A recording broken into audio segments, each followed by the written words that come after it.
Vous cherchez des outils ou des clés pour mieux comprendre votre ado ou vous-même, je vous propose de découvrir l'univers de la numérologie. Parentalité et adolescence. Parentalité et adolescence. Bonjour et bienvenue sur Parentalité et Adolescence, le podcast qui vous donne des outils et des clés dont vous avez besoin grâce à des interviews d'experts sur divers sujets autour de l'adolescence. L'adolescence n'est pas obligée d'être synonyme de chaos, alors soyez joie, il y a des solutions. Avant de commencer, si vous n'êtes pas abonné à la chaîne YouTube, je vous propose de le faire dès maintenant pour ne pas manquer les prochains épisodes. Aujourd'hui, je vous propose une interview d'Audrey Lagrue-Volpato, numérologue à Bordeaux. J'espère que cet épisode vous plaira et surtout vous donnera envie d'en apprendre un peu plus sur vous. Bonjour Audrey! Bonjour Sarah.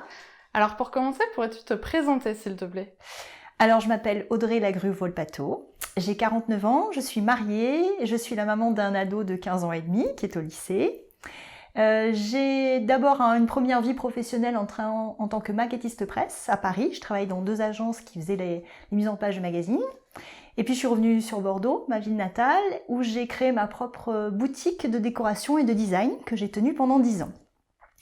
Et là, petit arrêt, réorientation professionnelle, et lors d'un salon de réorientation, justement, j'ai rencontré Lydie Castel, qui est une numérologue bordelaise. Et cette rencontre a été un vrai déclic. Ce qu'elle m'a apporté grâce à la numérologie stratégique, qui est sa spécificité, a été une vraie découverte de moi et m'a permis vraiment de pouvoir me repenser et passer à l'action d'une manière différente. D'accord. Je ne pensais absolument pas, au moment où je l'ai rencontrée, que ça deviendrait mon métier, mais c'est le cas, et maintenant je suis numérologue stratégique. Super. Alors moi j'ai eu la chance de faire mon thème numérologique avec toi, et avant de commencer à se lancer un petit peu dans les explications, est-ce que tu pourrais nous expliquer déjà tout simplement ce que c'est la numérologie, s'il te plaît? Alors, premier point très important, la numérologie n'est pas une science divinatoire. Voilà, ça, il faut vraiment le dire d'emblée. Ça n'a pas vocation à vous dire votre avenir, à vous dire ce que vous allez faire. Nous ne savons pas faire et nous ne voulons pas le faire, c'est pas du tout ça l'idée. Et ce n'est pas non plus une science tout court. Il faut quand même remettre les choses à leur place. La numérologie, c'est un outil de connaissance de soi et d'aide à la décision qui est basé sur l'étude comportementale empirique. Qu'est-ce que ça veut dire? En gros, la numérologie, c'est 2000 ans de statistiques depuis Pythagore, alors à peu près moins 600 avant Jésus-Christ. Pythagore, qui était un mathématicien de renom, mais c'était aussi un scientifique, c'était un astrologue, c'était un philosophe. Pour lui, les nombres avaient une signification telle qu'il aurait aimé mettre le monde en nombres. D'accord. Il a essayé de faire correspondre une symbolique et des caractéristiques fortes à chaque nombre pour leur donner du sens. Plus tard, ses élèves ont continué son travail. Alors on a quand même Socrate, Platon, des gens quand même qui savent bien réfléchir, bien analyser. Dans un deuxième temps, il y a ensuite la Kabbale, qui est une école qui étudie les textes du judaïsme avec un autre angle de vue et qui a voulu faire correspondre les lettres à des valeurs numériques. Très simple, on a notre alphabet qui commence par le A, donc à la lettre A correspond le nombre 1, B, 2, etc., jusqu'à 9. Et à partir de 9, on repart du nombre 1. Et ils ont aussi mis au point ce qu'on appelle alors ça s'appelle la guématrie, et la réduction théosophique. Alors c'est un gros mot pour juste dire que une fois qu'on a 2 chiffres, on réduit en les additionnant. Exemple 14, ça fera 5.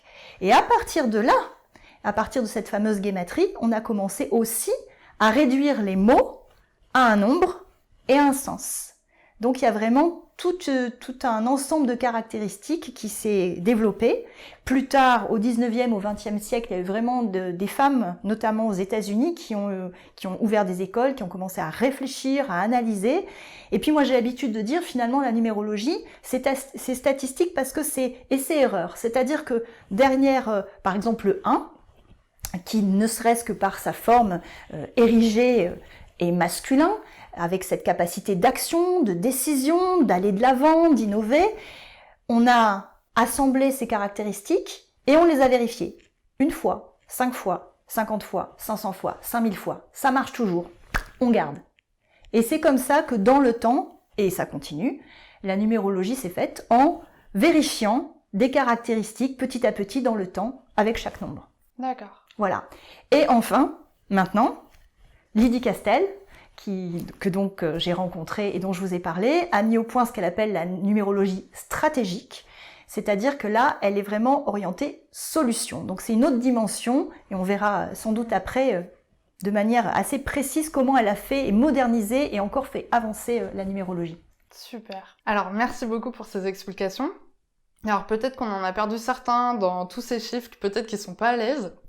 Mais du coup, pour que ça soit un peu plus concret, à quoi ça sert de faire son thème numérologique? Ça sert à se connaître. C'est vraiment un outil de connaissance de soi.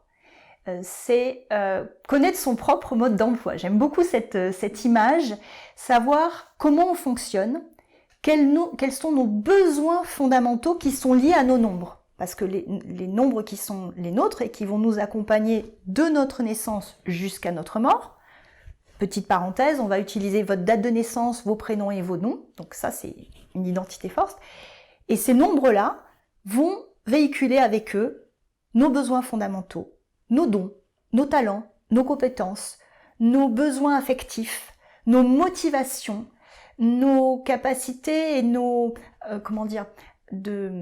axes d'amélioration aussi.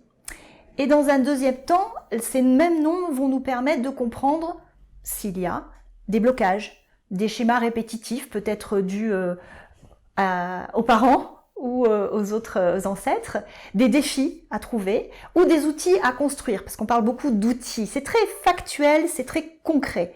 Donc l'intérêt, c'est de, ensemble, construire votre propre boîte à outils pour savoir ce qui est bon pour vous pour trouver votre équilibre de vie.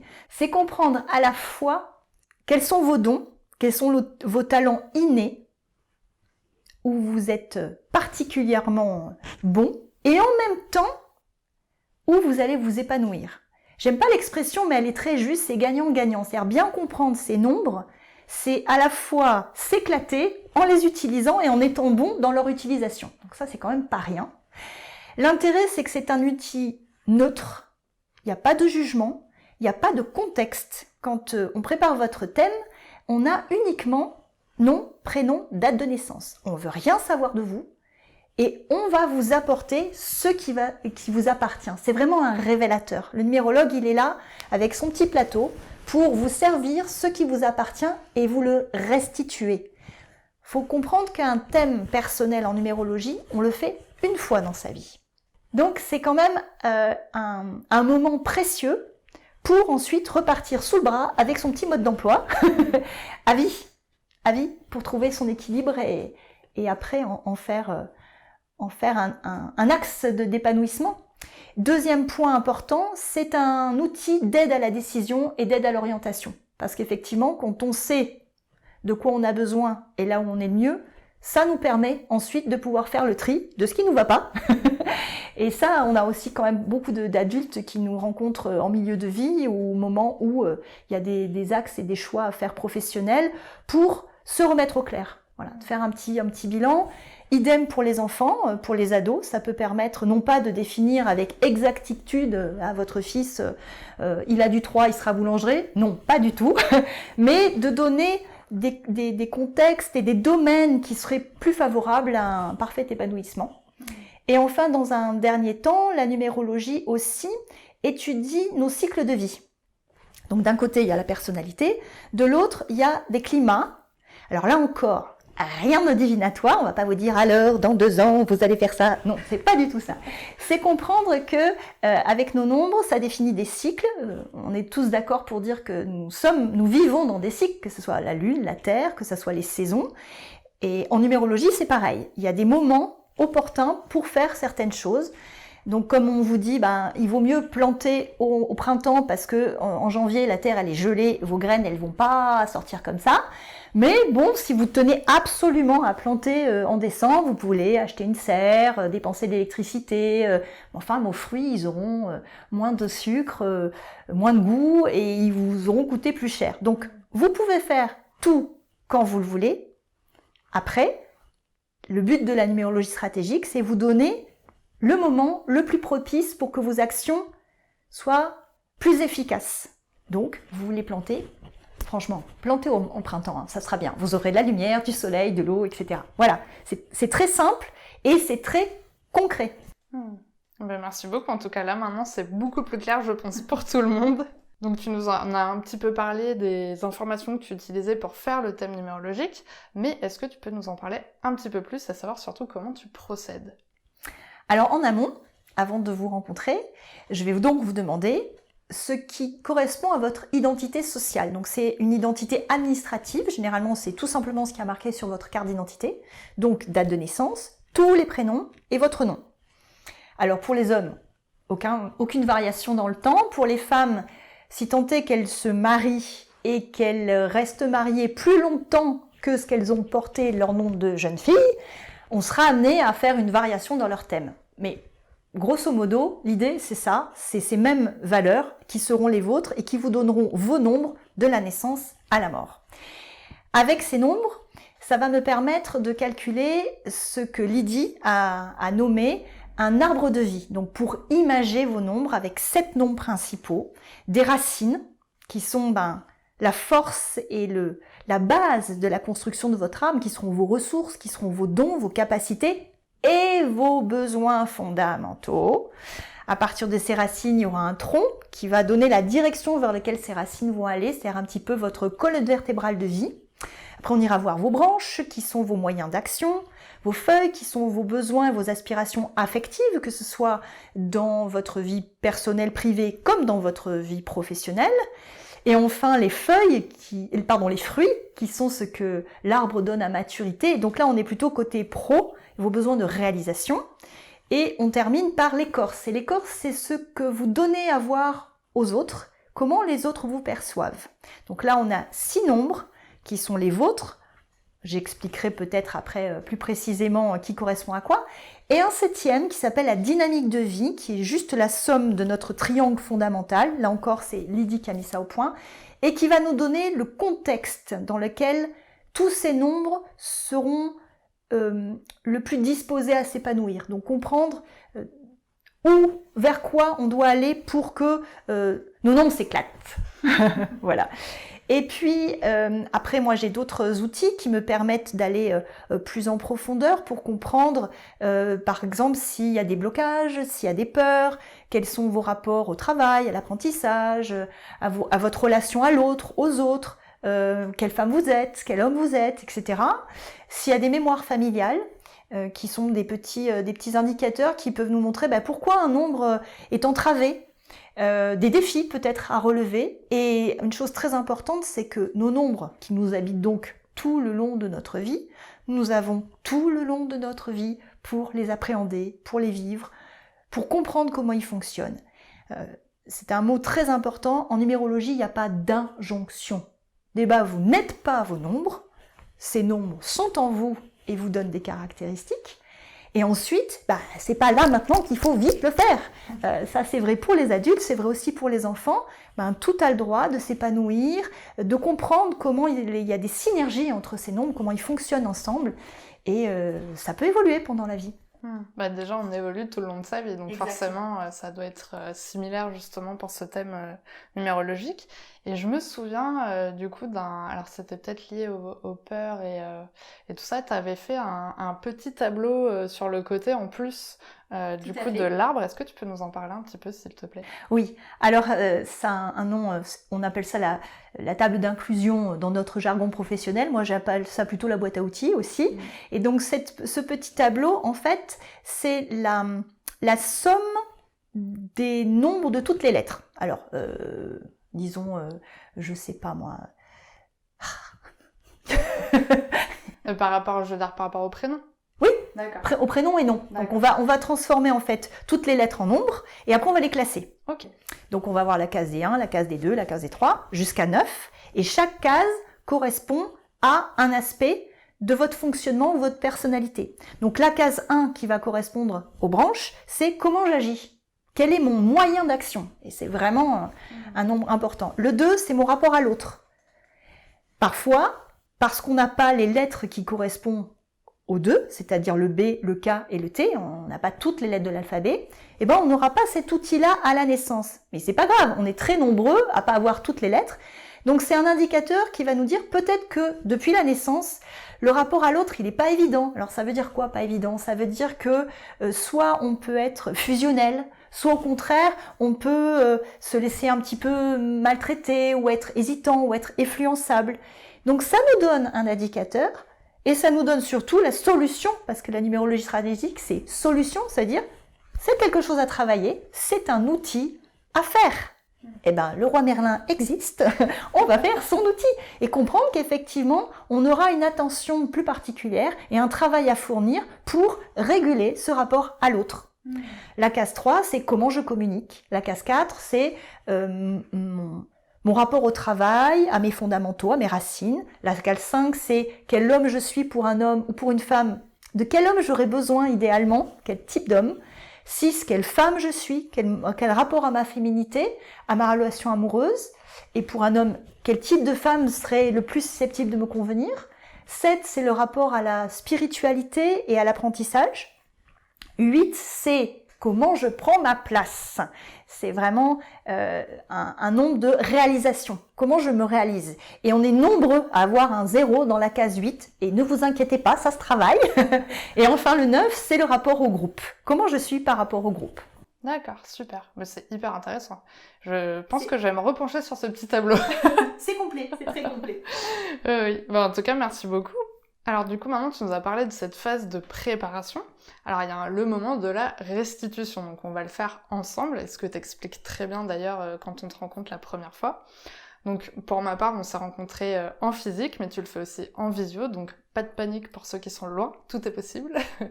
Est-ce que tu pourrais nous expliquer un petit peu comment ça se passe, justement, cette fameuse restitution? C'est le point clé en fait.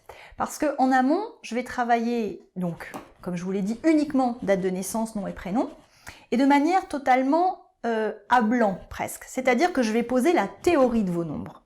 Sachant que comme toute chose en l'univers, un nombre, il a un côté face, un côté pile, un côté éclairé, un côté ombré. Et moi, j'ai aucun moyen de savoir, avant l'échange que je vais avoir avec vous, comment votre nombre, il s'exprime en vous, comment vous l'avez nourri. On va reprendre les métaphores de cet arbre de vie. Comment vous arrosez vos racines, comment vous nourrissez tous les jours. Et c'est pour ça d'ailleurs que, pour ma part, et comme beaucoup de numérologues stratégiques, on ne vous donne pas d'éléments préfabriqués en amont, parce que ça serait partiellement juste. Le thème, en fait, on va le construire à deux. Dans un premier temps, je vais bien évidemment vous donner à connaître quelles sont toutes les caractéristiques positives et qui vibrent en vous à travers ces nombres. Et au cours de l'échange, par le questionnement, on va voir si ces nombres, ils sont dans un contexte qui leur est favorable, ils sont utilisés, ils sont nourris, et s'ils sont côté pile, ou si par les aléas de la vie, par peut-être une mauvaise orientation, un cheminement professionnel un peu contrarié, ces nombres, ils sont pas nourris.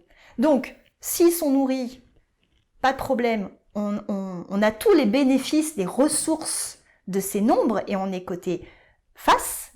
S'il manque d'eau, d'oxygène et d'un contexte favorable, eh bien là, on va être côté pile et ils vont être entravés. Et on va avoir des revers de ces nombres, et c'est deuxième effet qui se coule. C'est très très très important et c'est très intéressant de les soulever ensemble en toute honnêteté, en toute neutralité, parce que quand on a le côté pile, c'est que forcément on a le côté face. Et la numérologie, elle est solution. Donc c'est à travers cet échange que justement je vais vous redonner la main, votre libre arbitre et la connaissance de comment je fais. Vous allez devenir votre mécanicien en disant, par exemple, le nombre 6, mettons que vous ayez du 6. Le 6, c'est le monde de l'harmonie. C'est le nombre de la paix, qui aime concilier, qui aime être solution, qui aime la douceur, la rondeur, qui est très sensible. Et donc, qui a besoin d'univers doux. Il adore que tout le monde se sente bien, il adore avoir créé un cocon, mais il a besoin de ce cocon. C'est-à-dire qu'on comprend que les ressources et les besoins vont de pair. Bon. Qu'est-ce qui se passe quand ce 6, par exemple professionnellement, il est dans un job où il y a des collègues qui sont critiques, qui font tout le temps des remarques acerbes, ou un chef qui est tout le temps désagréable, qui envoie des piques, tout ça. Ben ce 6, il va commencer à fonctionner à l'envers, côté face, et il va devenir dur, et il va être en colère à la maison, et il va être ultra sensible en étant lui-même un vrai hérisson. L'inverse du 6. Donc, quand on me donne à connaître ces comportements durs, moi, j'ai la solution de dire, bon bah voilà, là, il y a un point à faire. Ce type de contexte pour un 6, c'est juste contre nature. Après, libre arbitre à vous de dire, bon, ok, je comprends maintenant pourquoi je vais mal, parce que quelquefois le corps va carrément le dire, hein, ça peut aller beaucoup plus loin que devenir virulent, colérique, etc. Mais ça vous l'explique pourquoi. Et vous comprenez ce que vous avez à ajouter, à remettre dans votre vie pour rétablir l'équilibre. Donc cette restitution, c'est vraiment le moment clé de compréhension, de partage et de tricotage ensemble de vos propres solutions, de votre propre boîte à outils. Et comme le dit si joliment une autre numérologue qui s'appelle Sandrine Pougeot, qui a coécrit un livre avec Lady Castel sur les enfants justement, elle dit « Nous sommes là pour vous faire devenir votre propre jardinier. » Et que vous ayez ensuite tous les ingrédients et le fonctionnement pour donner ce qu'il faut à votre plante. Super. Alors en tout cas, si je peux me permettre de faire un petit témoignage sur en tout cas la restitution qu'on a fait ensemble, ça a été un super moment parce que effectivement tu prends vraiment le temps déjà au début, je trouve, du rendez-vous d'expliquer un petit peu ce que c'est la numérologie, comment ça fonctionne, ce qui va se passer, et effectivement on sent vraiment ce côté où on construit avec toi, et comme tu me l'as si bien dit au début, t'as travaillé sur le thème, mais après, hop, et pour toi, tu le mets de côté, enfin, on peut pas revenir dessus, tu stockes pas les thèmes numérologiques de tous les gens que tu vois. Donc, il faut effectivement que nous, on puisse prendre des notes, comprendre aussi ce qui se passe. Donc, moi, je me souviens, j'avais mon petit carnet, donc j'avais noté, mais j'avais aussi enregistré notre conversation, parce que forcément, t'arrives pas à tout capter non plus d'un coup, donc t'as peur de louper des éléments importants. Mais en tout cas, ce que je me souviens, c'est surtout qu'à la fin, quand je suis partie de ton cabinet, je me suis sentie confiante en me disant que effectivement j'avais un peu mon mode d'emploi, et je me suis dit, je me souviens avoir pensé ça en me disant en fait ça va, je suis une chouette personne. Et en fait t'as vraiment un côté, je trouve, rassurant aussi, te dire ah d'accord, mais je comprenais pas pourquoi je voyais les choses comme ça, ou je voulais faire comme ça, et puis du coup ça c'est clair. Et donc en fait t'as comme un peu des zones d'éclairage, je trouve, sur ta personnalité, ça, oui. Et je trouve ça assez intéressant, et je pense qu'effectivement ce que t'as dit au début en disant que le thème c'était ton thème pour la vie, oui. Je pense que c'est intéressant justement de l'avoir enregistré, parce que à des moments peut-être où t'es un peu plus sensible, ou ça va pas trop, ça peut être un moment justement de réécouter cette restitution et de se dire ah bah oui, c'est vrai, je me souviens, il y avait ça dedans. Et ça peut te permettre de te rebooster. Ça peut en fait finalement être un outil, pas pour te sortir la tête de l'eau, mais à des moments un peu durs, d'arriver à se rebooster un peu en se disant mais ça. Oui, c'est ça, elle m'avait dit que c'était comme ça, ok, ça va, alors je sais qu'il faut aller par là. Et voilà, et de s'en servir un peu comme un mode d'emploi, une boîte à outils, et de savoir un peu sur quoi appuyer quand ça va pas trop, ou quand on sent que c'est pas équilibré, il y a un truc qui est pas harmonieux, et d'aller chercher un peu là-dedans pour s'en sortir, quoi, finalement. C'est exactement ça, tu le dis très bien. C'est très concret, c'est très factuel, et ça c'est vraiment, si je dois appuyer vraiment sur ce point vis-à-vis des personnes qui nous écoutent, c'est tout à fait ça. On part avec des choses factuelles du quotidien à faire pour se prendre en main et pour aller bien. Et tu as raison de le souligner, d'où l'intérêt et je le propose toujours, d'enregistrer in situ ou virtuellement quand on se voit à travers l'écran, parce que On est en train, à l'instant T, de vivre quelque chose. On a nos propres questionnements du moment. Et j'adore dire, il faut laisser infuser toutes ces informations. C'est beaucoup. Ouais. Donc, tu l'as bien dit. Voilà. Alors oui, le rendez-vous dure 2 heures à 2h30. Faut laisser infuser ça. Et puis, effectivement, à réécouter dans 6 mois, dans 5 ans, notre vie évolue et on va entendre certaines parties qui vont prendre une couleur différente ou qui tout d'un coup vont prendre sens en comprenant « Ah ben oui, maintenant je comprends mieux ce schéma et comment faire pour l'activer ». Et deuxième point aussi sur la restitution, une fois qu'on a parlé de la personnalité, on va aussi parler des climats dont j'ai parlé tout à l'heure. Donc on termine toujours un thème personnel par l'étude des grands cycles de la vie. Alors on le fait sommairement, mais c'est important parce qu'on a des cycles qui vont nous accompagner sur des périodes d'une dizaine d'années, mais on a aussi des cycles annuels. Puis même, on peut étudier le mois, le jour. Donc ça, c'est important de donner aussi la coloration du moment pour que la personne parte avec vraiment tous les outils. Et voilà. C'est important de terminer sur cet axe-là. Super, merci beaucoup. Alors donc on a parlé de thèmes numérologiques, donc en général quand c'est par exemple moi qui suis venue faire mon propre thème numérologique, mais tu proposes aussi aux parents de faire celui de leurs enfants. Et donc effectivement tu m'avais expliqué que c'était pas totalement la même chose, tu donnais peut-être un peu moins d'informations. Est-ce que tu peux nous expliquer du coup comment ça se passe et quel est l'intérêt du coup pour le parent de venir faire ce thème pour son enfant ou son ado finalement, peut-être est-ce qu'il y a un intérêt? Ah oui, il y en a. D'abord, préciser que on fait le thème d'un enfant aux parents entre 0 et 18 ans. Et bien évidemment, à partir de la majorité, là, c'est l'adulte de décider de venir nous voir ou pas. Même si maintenant on sait que c'est des adolescents, ça dure longtemps.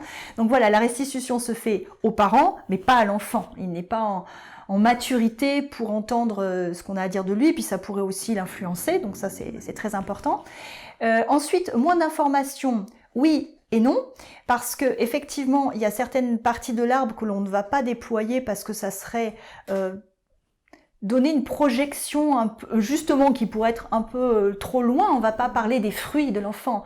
Les fruits étant, je le redis, hein, parce que moi c'est mon truc, mais les besoins de réalisation. Et ça, nos fruits, on l'a à maturité. Donc c'est quelque chose qui arrive en milieu de vie. Bon, ça me paraît déjà un peu trop loin pour parler de ça. En revanche, on va tellement détailler le reste et tellement fournir d'exemples du quotidien aux parents que le thème va durer quand même bien longtemps et qu'on va donner beaucoup d'informations. Alors, quel est l'intérêt? L'intérêt pour les parents, c'est d'avoir un regard extérieur, encore une fois, totalement neutre, dénué de contexte, pour apporter une vision objective de leur enfant.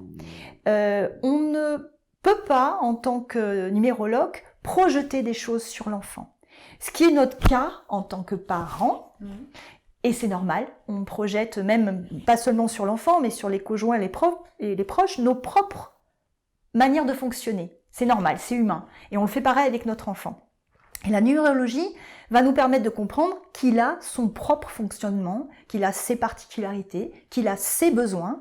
Donc c'est donner ces éléments aux parents de connaissances pour pouvoir l'accompagner au quotidien, pour pouvoir affiner le dialogue, pour pouvoir peut-être comprendre certaines tensions, certains comportements qui sont peut-être un peu extrêmes, ou certaines peurs, ou certains blocages.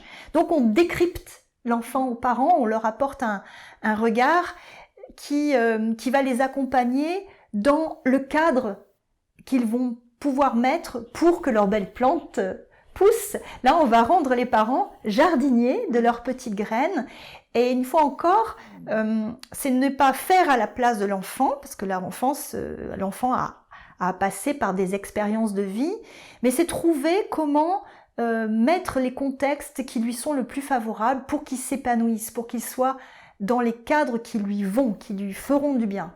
Et puis, la numérologie va aussi permettre, bien évidemment, d'aiguiller sur les choix scolaires, les choix d'orientation. Ça, c'est C'est un point très important. Là encore, on n'est pas devin, donc ce sont quand même des axes larges.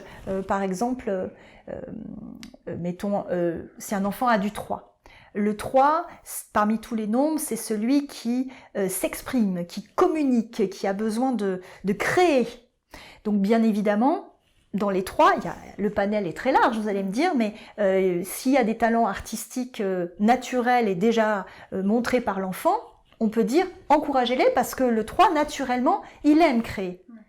Voilà, par exemple. Ou parler. Le 3 a besoin d'être en lien avec autrui. Donc il a vocation à être un très bon communicant. Donc si déjà on a un enfant qui aime bien prendre la parole en public, qui va chercher un micro pour faire... Il faut que ça vienne de lui, hein. On va pas dire tous les enfants 3 doivent cocher toutes les cases. Il y a des enfants 3 qui aimeront prendre la parole, il y a des enfants 3 qui aimeront modeler, il y a des enfants 3 qui, pour libérer, pour s'exprimer, auront besoin de bouger, seront des sportifs. Mais déjà, ça donne des axes et ça permet d'alimenter ce dont l'enfant a besoin. En fait, par rapport à l'orientation, parce que souvent l'adolescence c'est un gros sujet, ça peut permettre aussi tout simplement d'aller dans des univers sans forcément trouver le métier en particulier. C'est aussi d'avoir des petites branches en se disant s'il va par là, ça a l'air d'être pas trop mal. En revanche, l'autre d'à côté, ça risque de coincer un peu. Oui. Donc finalement c'est ça aussi, puis dans tous les cas maintenant les métiers ça va tellement vite et puis ça change beaucoup, donc finalement c'est aussi de se diriger dans un univers favorable sans forcément trouver le métier exactement qui va fonctionner, quoi. Tout à fait. Ça permet aussi de décoller les étiquettes sur l'enfant. Parfois parce que l'enfant est pas bien, on lui a dit oh là là il est turbulent ou il est je ne sais pas, il va être rêveur dans la lune. Un enfant turbulent, ça peut être parce qu'on lui apporte pas assez de diversité. S'il a du 5 par exemple, effectivement il va partir dans tous les sens, il aura du mal à se poser et à travailler sagement. Et le 5, il a besoin de variété, il a besoin de bouger. Et on explique aux parents que ce 5, plus on lui donnera l'opportunité d'avoir des sas de récréation et de mouvement sur son temps d'apprentissage à la maison, plus il pourra rester concentré après sur son travail. Donc c'est aussi débloquer, donner des clés de compréhension. Et un autre point qui est très important, à part cette neutralité, c'est qu'il n'y a pas de jugement. Il n'y a pas de jugement, c'est une approche très douce et c'est un accompagnement. Et ça donne des clés d'accompagnement après aux parents. J'aime bien dire, on va mettre en avant vos qualités, vos valeurs. On va vous permettre de prendre conscience et de prendre confiance. Ça sert à quoi de dire, d'énoncer ce qu'on n'a pas? Mais on s'en fout, on a plein d'autres choses. Donc c'est ça qu'il faut mettre en avant. Ouais. Et quand tu parlais de cet effet booster quand on sort de rendez-vous, c'est souvent ce qu'on m'a dit, parce qu'en fait la personne reprend conscience pour elle ou pour son enfant de toutes les merveilleuses ressources qu'il a. Et avec l'envie et les moyens, parce que c'est vraiment le comment, le côté solution, de faire rejaillir ça au quotidien. C'est une formule au quotidien qu'on vous donne. Mais c'est vraiment, en fait, quand tu disais un mode d'emploi, finalement, c'est totalement ça, et je pense que ça peut être très utile pour les parents, et peut-être même de donner envie aux parents de faire son propre thème numérologique après en se disant « Ah finalement, je me pose aussi des questions sur moi, et ça peut être intéressant. » Puis dans tous les cas, on n'a jamais assez de travailler sur soi. Ça donne des clés, Il y a plein d'autres moyens d'approcher notre propre connaissance, mais la numérologie en est un, et en est un vraiment précis. Sur mon site internet, je tiens un blog, plus ou moins fréquemment, et effectivement l'article concernant les enfants, je l'ai appelé « Enfants, mode d'emploi ». Donc c'est ironique, mais c'est vraiment l'idée, comprendre comment ce petit être que l'on élève peut être différent, et comprendre ses particularités pour ensuite les dorloter, les chouchouter. Du coup, justement, est-ce que tu as des retours de parents qui ont fait le thème pour leurs enfants? Oui. Il y a des mots qui reviennent fréquemment. Il y a une maman qui m'a dit « c'est une grille de lecture ». Voilà, donc c'est vraiment un moyen de passer à l'action, d'accompagner de manière ciblée l'enfant dans ses difficultés aussi, d'avoir des solutions pertinente et singulière, parce qu'on va vraiment regarder à la loupe chaque nombre et effectivement le revers du nombre pour dire la solution de votre 9 qui s'enferme, qui est tout le temps dans la lune. Le 9, il a besoin du groupe. Donc un petit enfant neuf qui s'enferme, qui reste dans sa chambre, il faut comprendre que l'essence même du neuf, c'est au contraire de sortir, d'aller dehors, d'aller en centre aéré, de faire des sports collectifs. Donc c'est très concret, on apporte une matière et les parents nous le disent. On repart vraiment outillé en ayant parfois aussi l'appui des ressentis, parce que quand même, on est les parents de ces enfants, on les connaît, nos enfants, et d'avoir quelqu'un de neutre et d'extérieur qui parfois vient corroborer nos ressentis de parents, ça donne de la force, ça donne des éléments encourageants, et là encore j'ai ce retour booster, quoi. Booster avec une énergie positive et sans jugement. Le mot qui revient beaucoup à l'issue des thèmes, c'est il y a beaucoup de bienveillance. Il n'y a pas de jugement et il y a de la bienveillance. Donc c'est vraiment encourager tout ce qu'il y a de beau à nourrir et à faire grandir chez nous comme chez nos enfants avec des moyens concrets. Merci beaucoup déjà pour ce retour, en tout cas c'est encourageant, ça donne envie d'y aller, enfin moi j'y suis déjà allée, mais en tout cas j'espère que ça donnera envie aux parents qui nous écoutent de venir soit tester pour leurs enfants, soit pour eux. Et on arrive à la question pour les auditeurs, as-tu un message que tu as envie de transmettre aux personnes qui nous écoutent aujourd'hui ? C'est un beau cadeau à se faire que de prendre le temps une fois dans sa vie de faire son thème, parce que ça va vous valoriser. Vous allez repartir en ayant repris confiance en vous, et ça je crois que on en a besoin, et surtout acteur. Le but du numérologue, c'est de vous redonner votre libre arbitre en étant muni et en étant pleinement conscient de tout ce qui vous appartient et tout ce que vous pouvez mettre en œuvre. Donc mon message c'est, voilà, pourquoi pas apprendre à se connaître, et ça peut être aussi un beau cadeau à des jeunes de 23, 24 ans, c'est ce moment charnière du déclenchement de la fusée. Voilà, n'ayez pas peur de ça, c'est qu'une valorisation de nos belles compétences et une mise en lumière de nos besoins. Donc c'est un beau départ à se faire, ou un redépart, un redémarrage. En tout cas, moi, c'était mon cadeau d'anniversaire de moi à moi. J'ai trouvé ça génial comme expérience, donc en tout cas, je vous le recommande 1000 fois. N'hésitez pas, et puis en plus, Audrey est vraiment bienveillante, j'ai passé un super moment, j'ai même découvert le café blanc que je ne connaissais pas. Si vous ne connaissez pas, vous êtes obligé de venir ici pour savoir ce que c'est.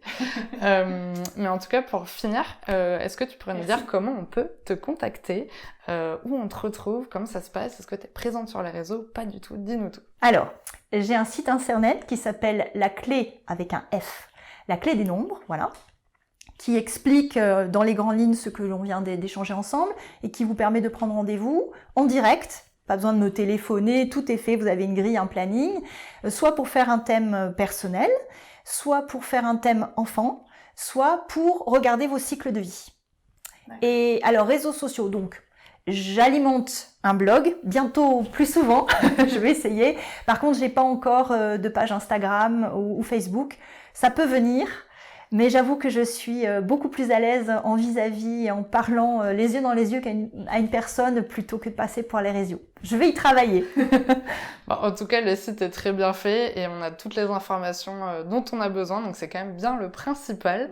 En tout cas, merci beaucoup Audrey d'avoir accepté mon invitation sur le podcast. J'espère que ça va te faire passer un bon moment. Oui, toujours. Merci beaucoup Sarah de m'avoir donné l'opportunité de faire découvrir la numérologie stratégique et de la sortir peut-être de l'ornière de sciences occultes et de la faire passer dans un terrain beaucoup plus concret, pragmatique, utile. Avec plaisir. Merci d'avoir regardé la vidéo jusqu'au bout, j'espère qu'elle vous a plu. N'hésitez pas à la partager autour de vous. Et on se retrouve la semaine prochaine pour un nouvel épisode. À bientôt.